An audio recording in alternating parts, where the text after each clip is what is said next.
Hi guys, I'm doing a big push just now towards 500 subscribers, so if you'd be so kind, would you please Like, subscribe, comment, and share. Old men in white underwear. Like, subscribe, comment, and share. Open up a butt and shout in there. Like, subscribe, comment, and share. Old men in white underwear. Like, subscribe, comment, and share. Open up a butt and shout in there. So, Jetfire, huh? Or is it Skyfire? Or Air Fryer? Who knows?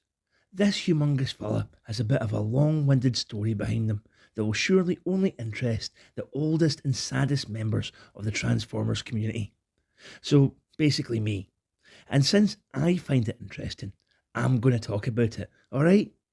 If not, feel free to click off this review and go and watch a fucking Mr. Beast video. Let's just hope those recent allegations turn out to be false, or his name turned out to be ironically prophetic, huh? I bet there's more cheese pizza on that prick's hard drive than Papa John puts out in a year. Dirty beastie bastard. Originally, Jetfire was all set to be introduced in the Sunbow cartoon looking like this.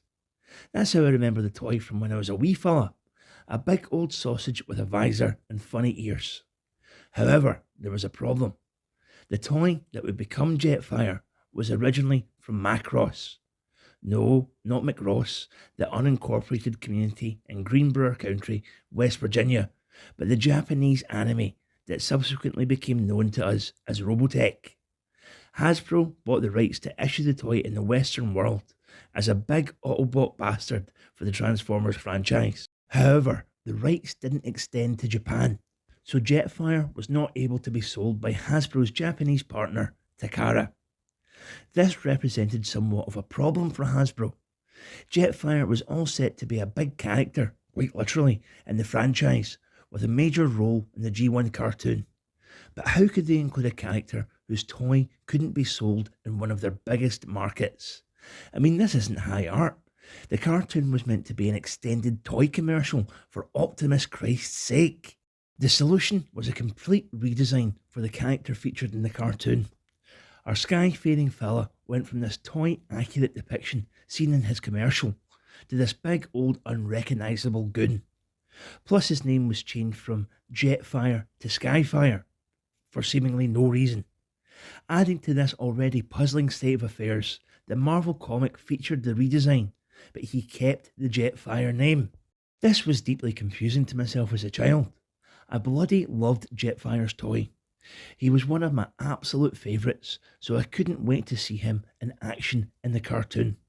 Surely he'd smash up all the Decepticons, nae worries mate. Then he just never showed up. My tiny wee heart was broken. I did like the Skyfire that was on the show, but he never had a toy. Then Jetfire turned up in the comics, but he looked exactly like Skyfire. I was bewildered. I do feel it apt to mention I was dropped in my head as a child, so I did suffer from lingering retardation, which did not help matters. Anyway, in subsequent appearances over various continuities, our boy has pretty much been universally acknowledged as Jetfire. Even in Michael Bay's live-action universe, where Jetfire starred in maybe the worst movie of all time, Revenge of the Fallen. Seriously, The Room or Troll 2 ain't got nothing in this shit. Oh, how can we make a worse movie than the Star Wars prequels? Fucking 2 Jar Jars, mate. Fuck you, Michael Bay. Jetfire, looking a lot like Skyfire, went on to play a major role in the decent, well, compared to Revenge of the Fallen at least, Netflix War for Cybertron trilogy, which rather neatly brings us to this honking great sausage. Today, my friends, we are going to have a look at the recently reissued War for Cybertron Siege Commander Class Jetfire. And oh my, he's a big fella. Also, he's definitely called Jetfire in the box, even though he's obviously modelled after Skyfire from the cartoon. Due to this looseness with canon, I'll just be making up names for him for the rest of the review. Look at the size of him. This prick towers over everyone in my collection. He makes Studio Series 86 Ultra Magnus and Grimlock look like deluxes. This jet from Gladiators is quite the handsome boy. I actually prefer the redesign over the original toy look, so this big smasher is right up my street. He looks like a robotic Chad Buzz Lightyear with his winged backpack and clean white deco and space helmet. This faceplate is dead on to Skylight's depiction in the G1 cartoon and perfectly captures the cool, detached look of a man of science. Unlike your usual weedy science nerd, our boy has the proportions of a superhero from a 90s comic. All jet skis joints are on nice clicky ratchets, supposing this fella is definitely a good time. Well, apart from these hips, which are a bit too loosey-goosey for my tastes. With such a hefty torso, these have the tendency to slide out from under him, rendering poor skibbity toilet fire in an embarrassing intentional splits. It's only really a problem though on smooth surfaces, so as long as you don't put them on the surface of your brain, you should be grand. Jetstream's hands are pretty unique, as well as having the coveted opening hand feature. There's also a 5mm port in here that slides in and out as you open and close them. That's fun. As far as I know, this is the only mainline figure to include this gimmick, so Jetlag is a must-buy if you're weirdly into hands with holes in them, but not in a Jesus way. Oh, Dumpster Fire has another fun gimmick, a rotatable faction badge, so you can start out as a Decepticon and then change sides to the Autobots, just like in the cartoon.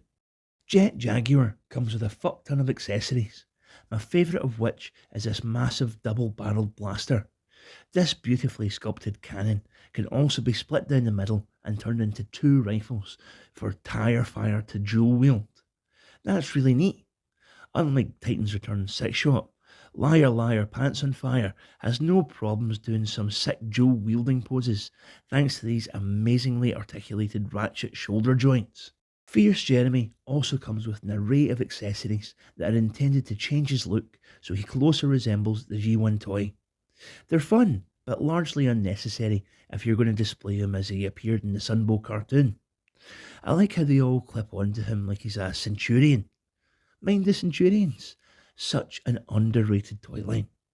Plus, Max Ray had a damn fine moustache, the type of which can make even the straightest man question his sexuality.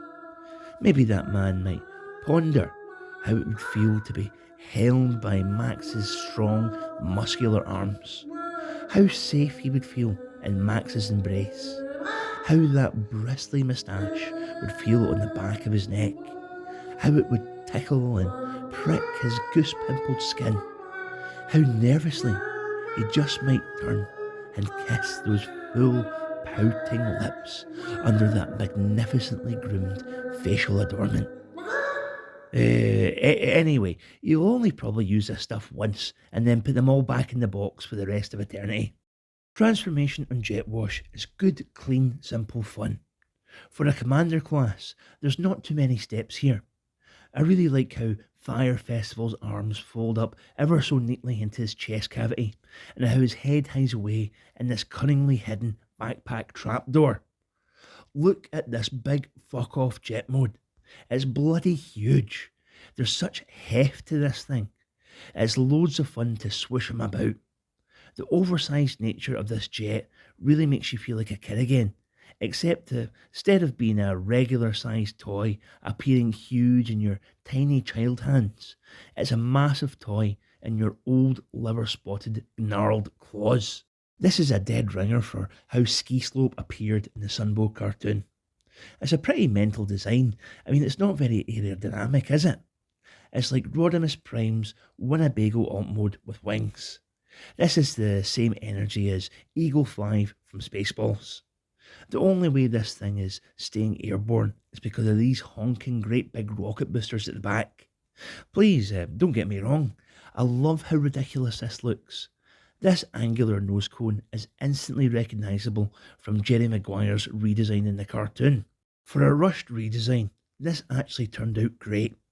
I really do prefer this unique flying motorhome to the original toy's sleeker look. Making things even better, underneath the jet, there's these wee handles.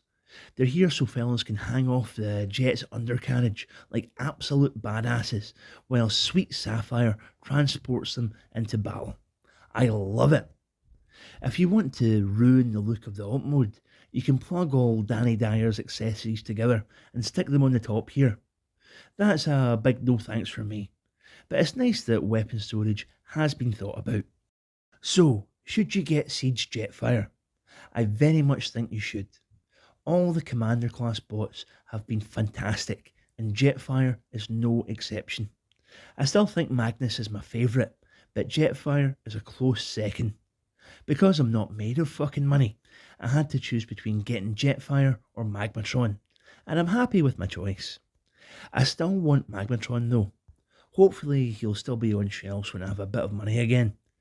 Just keep discounting them, Smiths. Just another tenner. I'm usually not that excited for Beastformers, but you can't go wrong with dinosaurs. The only thing cooler than dinosaurs would be a Godzilla crossover. Oh dear, I take that back. Anyway, you guys have a great night. Catch you later. Like, subscribe, and tell you that. Like, subscribe, and tell you that. Like, subscribe, and tell you that.